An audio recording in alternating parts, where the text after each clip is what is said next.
for better or for worse, in sickness and in health, till death do us part. Grief has taken its toll on my marriage, and it's taken its toll on my mental health. But this isn't the first time I've been through this. In fact, I've lost my mind more times than I can count. My biological father passed away when I was 24 years old of a brain aneurysm. It was up to me and my sisters to take him off life support. I was not able to grieve in the proper way because my father was a criminal sociopath who put me and all of my loved ones in physical, mental, emotional, and financial danger, which caused my mind to split at a very young age, robbing me of my childhood.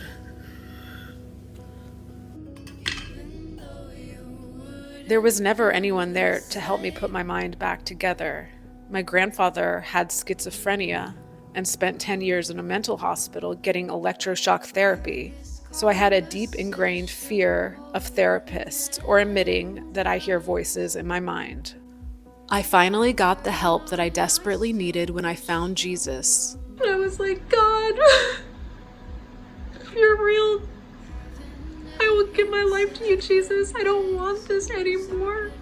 And he carefully put my mind back together brick by brick as the memories resurfaced one by one. I wanted my mom to talk more about the trauma that she went through, but like her generation, she attempted to whitewash the past with toxic positivity. I think deep down, she had a lot of shame and guilt for our broken childhood. Well, he started embezzling money from all of he his started friends. taking money from people, and he got in trouble with doing things that were wrong. Illegal. It caused huge pain for me and my daughters, and it was just everything he did, it seemed to be cursed. He was mentally disturbed to begin with. He stole money from people. Plates. Well, he just did things wrong. And He put had on somebody else's license plate on our car, so they wouldn't be repossessed. He had no moral character. He had no respect for anybody else. It was weird, None. right? Me, his mother, he caused his parents to lose every penny they had, and they lived in poverty until we helped take Dorothy in, and other family members tried to help her. He stole my grandfather's identity because my grandfather was schizophrenic. But the weird thing is, he did love me and Marcy and Chloe a lot, right? He did love his children, but he didn't know how to love. I couldn't ever leave them with him and have any peace of mind. Lost my home, lost everything. He would break into my house when I was at work and steal my checks and write checks. He stole your ring too, your wedding ring. Stole my wedding ring. But he did put a tomato garden in the... He did that. He gave me a tomato garden. Well, that's because he had stolen money from people, and they would call and threaten, and we got scared. I was like, I can't stay in this house. And they said, I'm going to come and kill you and your whole family? He said, I guess. Remember? Yeah, I block all that out of my head. Grandmom had to come. My parents came and got us, but we were scared. I was scared. Yeah. And then Dad would always run out of gas constantly. It's crazy how grief has the ability to unlock all of the suppressed memories. But the suppressed trauma and memories did take me on a hero's journey, seeking truth and healing in Eastern religion and every modality that I could find. And when I finally found God, after years of searching, I thought all mental illness was a thing of the past. Mental illness is something very hard to express in words. It's like being trapped in a box that is connected to a moving vehicle. Something is driving that vehicle, but you don't know who that is. It's terrifying. Yet something inside you knows or believes that it's all your fault. You can't trust yourself. You desperately want protection and a way out of the box. It's terrible to think that you are your own worst enemy. Not being able to trust yourself shatters your self-worth. Every stupid decision that you make brings self-harm and pain, not just to you, but also to the people who love you the most. I think some people just lose hope that there's any way out, so they just accept that it's how it should be. The box becomes their identity. Where is the hope? Where is the touch? Where is the touch? This is not what I signed up for, God. Hey, you. Yeah, you. Oh my gosh.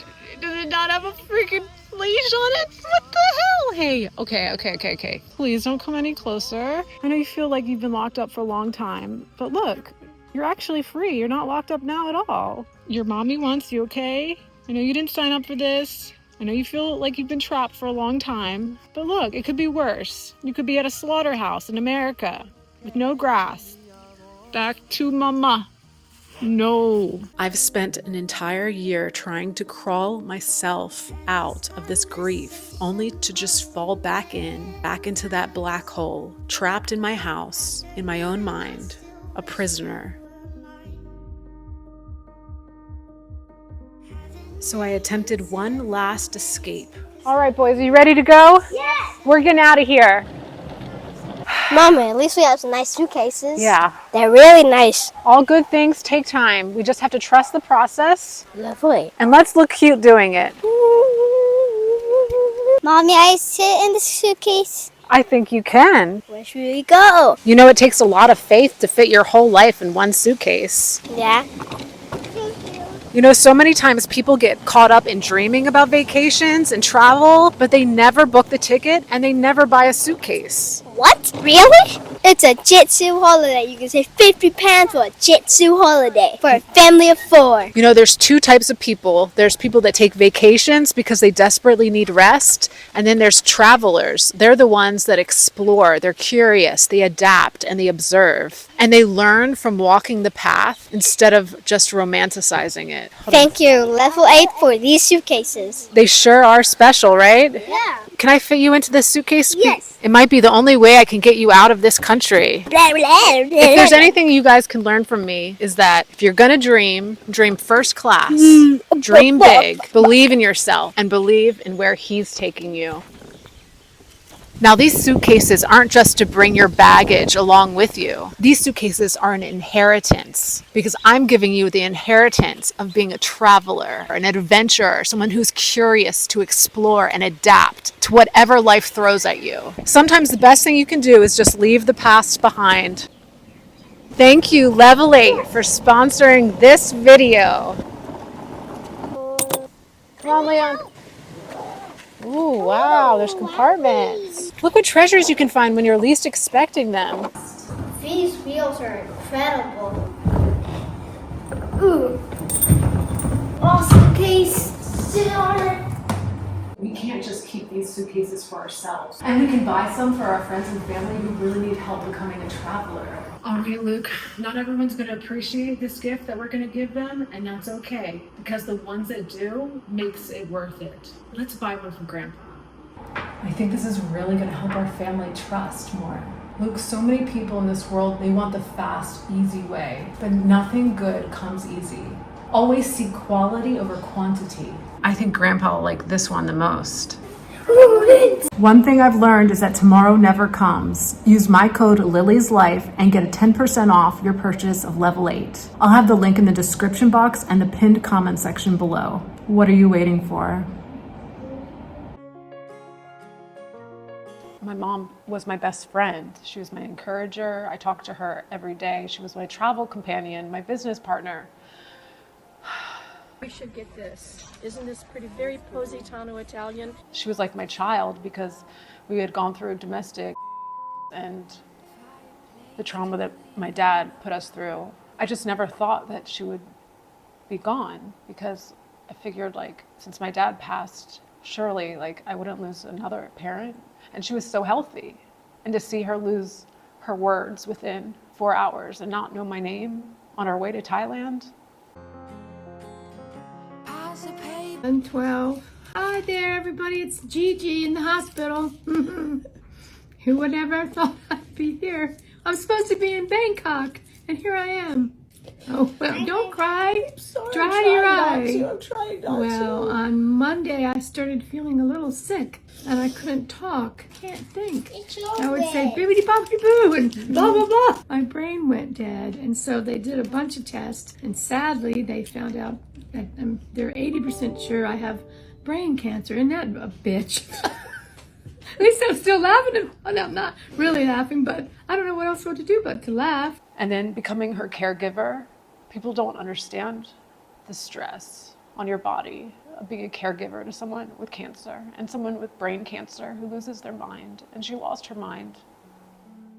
With my stepdad's connections, we were able to get her into one of the best cancer hospitals in the country. But they gave her only 2 weeks to live.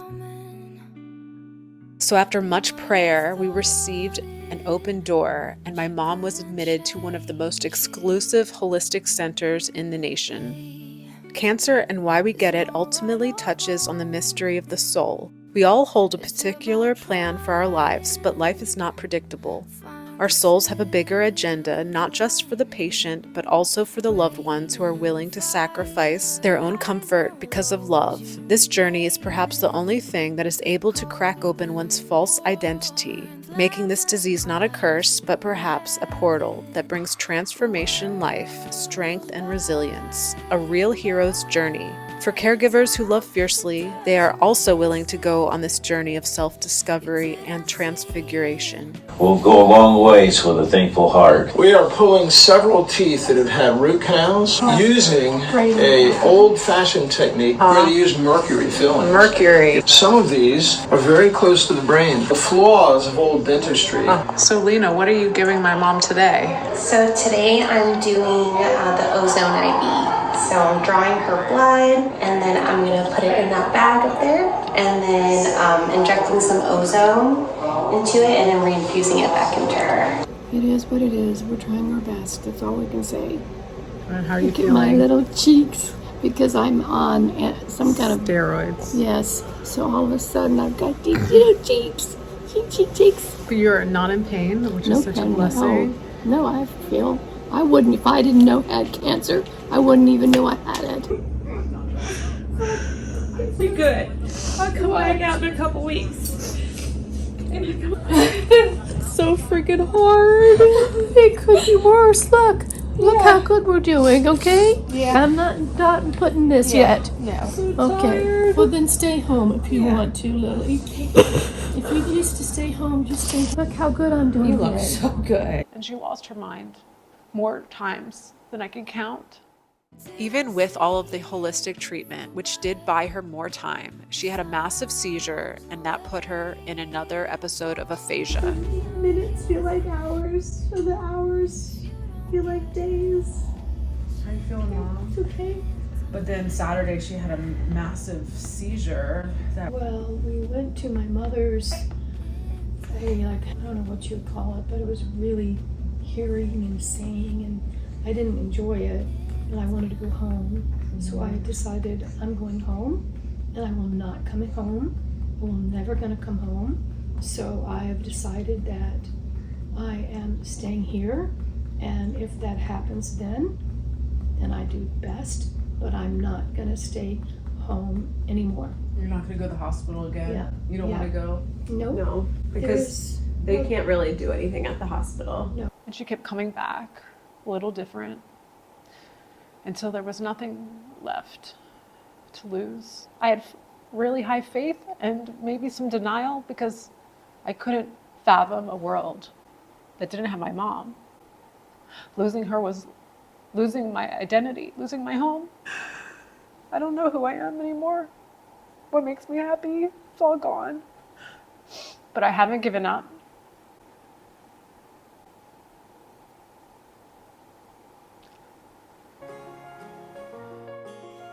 When I hit rock bottom and I realized that I didn't know who Lily was anymore, that's when I surrendered all. Then a miracle happened. Jesus said, "Take my hand, walk with me, and I'm going to show you how to see again."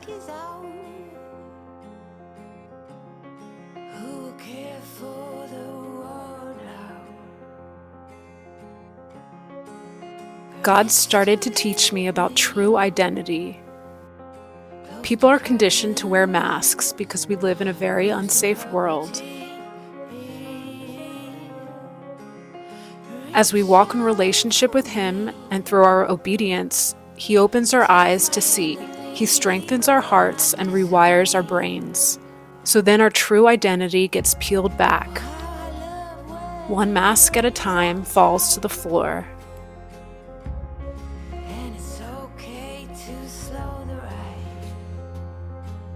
This is why He isolates us during certain seasons where He wants to mold us without the interference of others and their judgment of who they expect us to be. We have been conditioned by survival instincts to hide ourselves because standing out amongst wolves is very dangerous, especially in the past. Before, people were in physical danger if they admitted that they were suffering with mental health issues, because in those days, people were locked in mental hospitals and even lobotomized. But Christ in us is the hope of glory, and as He melts us down like a candle in a dark forest, until there is no more wax left, we have died to self and gone to the cross. And just like Jesus, on the other side of death is resurrection life. I no longer live, but Christ lives in me. Christ in us, the hope of glory. Death to the fear of man is true freedom and liberation, and it sparks in you a holy fire. And the flame of revival is lit within our heart. With the fear of man gone, a mighty wind blows on the fire in your heart. A fire ignites and the entire forest lights up. This is real revival. It looks different from the revivals of the past because God loves to surprise us. Your true identity, which has the mind of Christ, does not conform to religion nor to this world. It is an identity rooted in love of God and love of yourself. Because God sees you pure and perfect. He doesn't see you the way you were or are, because He sees the end from the very beginning. You are His perfect bride.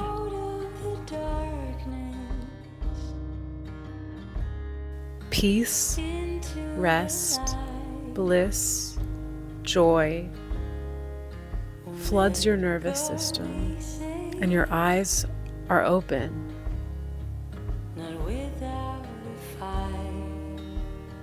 You lost your mind so you could gain the mind of Christ.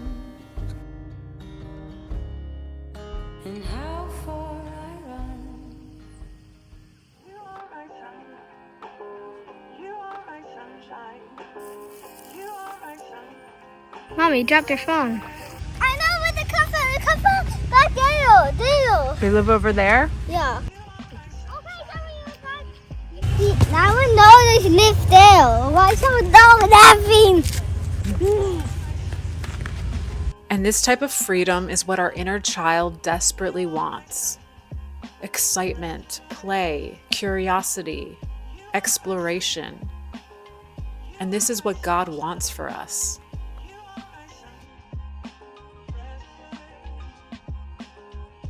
Hello, buddy. Hello, everybody. We have football tail. And our true identity is quite simple and childlike.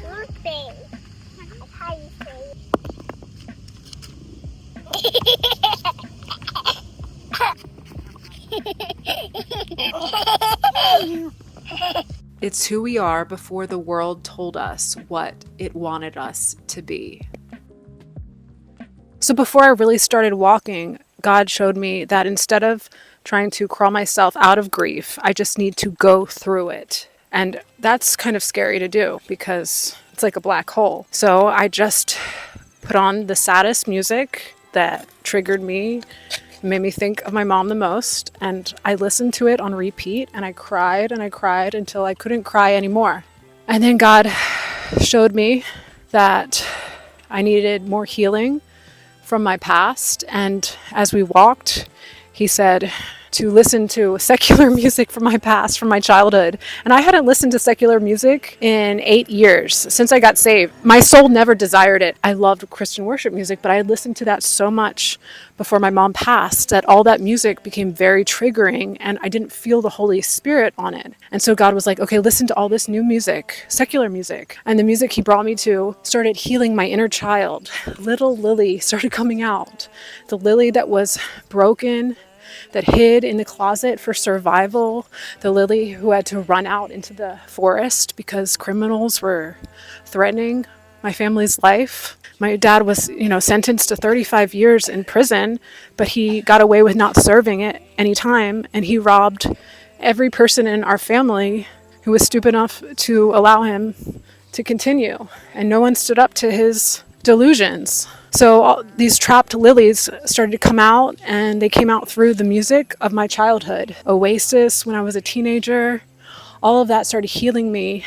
And it brought out something inside of me that had been locked deep inside of me, which is my sense of humor. My mom always told me, Lily, you have such a good sense of humor. Why have you lost your sense of humor? And I just have gone through so much suffering and trauma, not to play a victim. I've never wanted to play a victim, but I did lose my sense of humor, and God brought it back. And I just started posting the funniest stuff on Instagram. God said, don't worry about YouTube. I didn't have any motivation for YouTube for a while. God took all of that. God made YouTube so much harder for me. He made mean comments amplified in my mind. And instead of trying to beat myself up by saying, don't listen to the comments, I just trusted God, okay, if this feels so resistant, then obviously this is not what you want from me, because your yoke is easy and your burden is light. And he's turned my prison and he made it beautiful. He showed me the beauty in my neighborhood because, I was renting Airbnbs, hotels for a little bit. I was trying to get away. I was trying to find everything, the answer to my issues through my own understanding. And then by going through the grief and going through that tunnel, I found the joy of the Lord again. I have a lot of followers who try to encourage me and say, don't look or listen to the hateful comments. However, until you've actually been through it yourself, it's easy to think that it's that simple, but it's really not. And after and during the cancer battle and then the grief, I experienced the most hatred and trolling that I've ever gone through. And it really affected the way I see humanity. People blaming me for my mom's death, people telling me I exploit my kids, people who studied me and watched me for years, going after any little weakness that they could perceive during the darkest time of my life. But God used all of that adversity for good to teach me how to love myself unconditionally and how to be a child again and to fall in love with my life.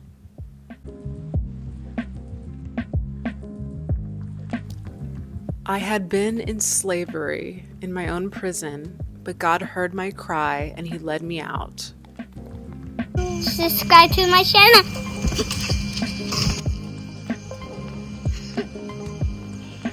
And through brokenness, I went through the door to my promised land. God is good. And if you're following me on Instagram, people thought that I got hacked. They were thinking that I had a mental breakdown, but it was actually a mental breakthrough. I've been having a mental breakdown for the last year, crying, sobbing. Only my family knew, only people around me knew, until I started healing and I got my sense of humor back, and I just expressed. That little 5-year-old expressed herself. Teenage Lily expressed herself. She was so funny. And so my multiple personality disorder, dissociative identity disorder, instead of trying to suppress that and pretend that it's been healed and delivered, it actually became my best friend.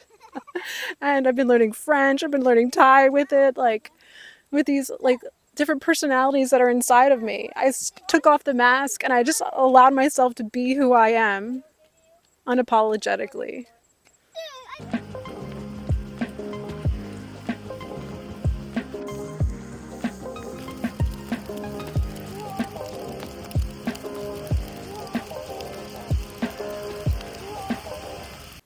And then God showed me why there's so much animosity between people. As an American who has lived in Thailand for the last 12 years and adapted to Thailand's culture because my husband is Thai, I realized that he and I live in two completely different realities based on our culture.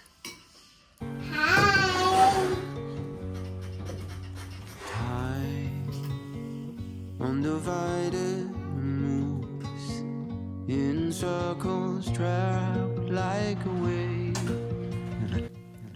While my husband and I both found Jesus together, my husband was raised Buddhist in a Buddhist nation. And Buddhism here is much bigger than just religion. It's a way of life.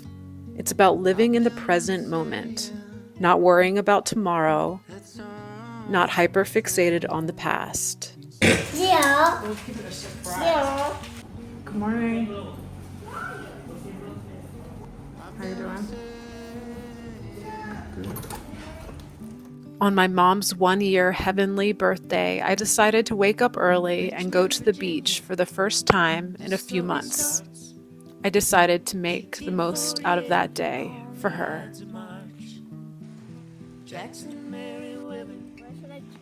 I got energy.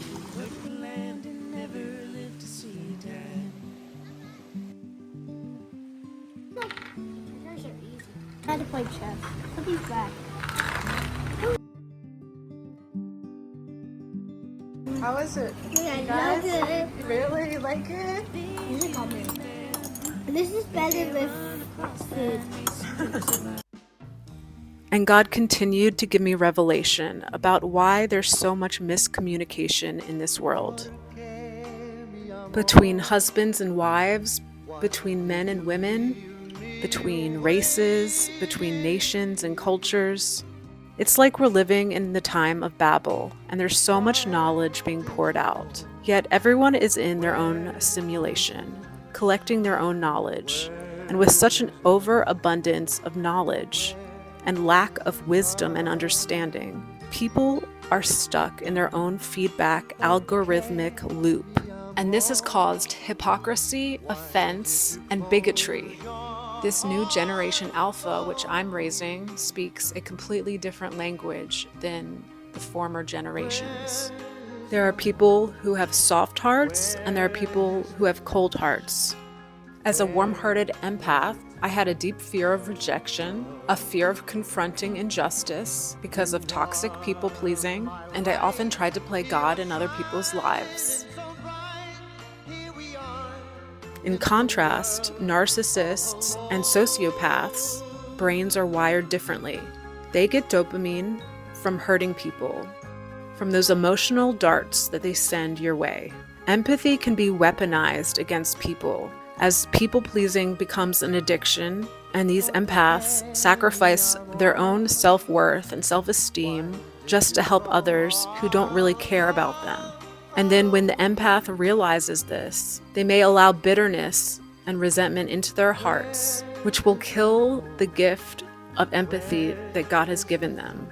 While narcissism and sociopathy is on a spectrum, for the most part, they feel less levels of shame and guilt and are more inclined to participate in illegal, illicit, and parasitic behavior. Because they don't feel shame and guilt the same way that people with soft hearts feel it, they aren't slaves to the fear of man the way empaths are slaves to the fear of man.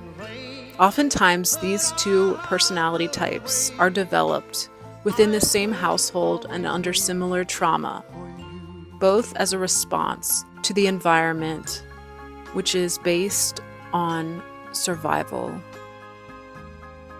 And the world needs to have more empathy for narcissists and sociopaths because they are made by their environment.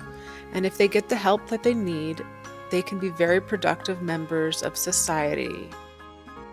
And once the empath has died to the fear of man, that is when the real journey begins. They see the narcissist as the broken child who had to wear so many masks to fit in because they don't know who they are.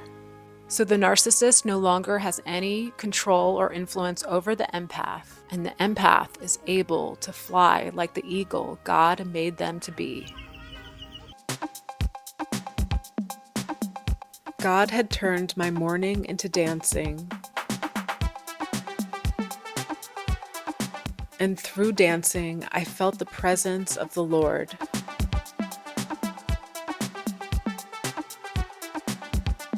And my nervous system started to heal.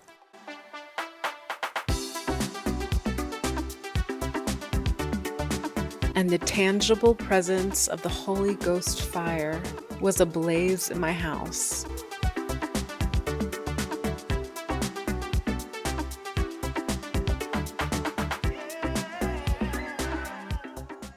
But I still had a problem: my marriage. My family has always known me to be one who is slow to anger, yet my grief brought an inner anger that I had no idea was locked inside of me. And this anger got directed towards my husband because I knew he could never fulfill the role as my mother.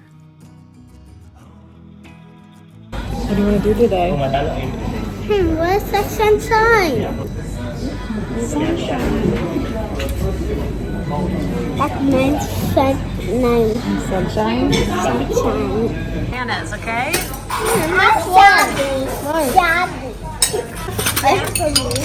Donna likes strong food. How is it? And then the revelation was downloaded about how different my husband Watt's culture is compared to American culture. He comes from a Buddhist society which values the present moment. They don't think about the past. They don't worry about the future. Cutting the grass to him with the scissors was a form of meditation, where I saw it as just not getting things done. We have a brand new lawnmower that's yet to be unwrapped. And I was judging my husband for cutting the grass with scissors. But then God humbled me. And as I was looking out the window watching my husband cut the grass, I heard a ding on my phone, and I saw the weekly hours I had spent on my device. And it struck me. I've been working, I've been grinding, and I've been numbing out on TikTok and social media while my husband quietly meditates on cutting the grass and probably hears the voice of God more clearly than I thought. So I resisted my American grind, hustle, and get it done culture, and I embraced the Christian Buddhist that God wanted me to be in order to save my marriage. And when you take away culture from Christianity, you can see the real teachings of Jesus, and that life is about living in the present moment, not stressing about tomorrow or ruminating on the past. This concept was taught by Jesus, but seems to have gotten lost in modern Western culture, where we are all trying to prove ourselves to one another, running around on caffeine, trying to get things accomplished so we can have just a few moments of peace until we are on to the next project. Maybe as Christians, we should stop judging and just observe our triggers. So instead of trying to desperately avoid your triggers, perhaps those triggers are placed before you by God as precious diamonds to be uncovered and unpacked,